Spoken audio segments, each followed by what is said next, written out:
événement comme celui-ci apporte à l'écosystème une certaine connaissance des problématiques qui sont fondamentalement multidisciplinaires. C'est-à-dire qu'il associe les compétences de thérapeutes, d'aidants aux personnes âgées, les personnes âgées elles-mêmes et puis les technologues, les roboticiens, mécaniciens et ainsi de suite. Les grands axes sont sur comment en fait cette économie peut naître et quelles sont les problématiques qu'il faut adresser pour pouvoir la faire grandir.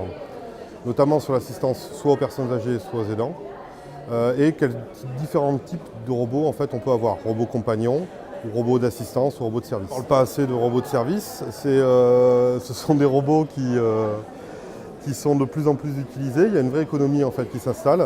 La plupart des robots sont quand même des robots industriels à l'heure actuelle. Et les vrais marchés en fait, qui émergent sont de la robotique de service. Et à l'heure actuelle, les robots de service, le problème c'est que les robots de service, on ne les voit pas trop. Ce sont par exemple, on l'a présenté ce matin, le robot Roomba, le robot aspirateur. Il faut rappeler que c'est un robot. Nous avons prévu de mettre en place des équipes à la RoboCup, à une RoboCup qui est un événement international, sur une thématique qui est la thématique Robotatom. Donc c'est de la robotique de service et notamment pour les personnes fragiles, les personnes à assister.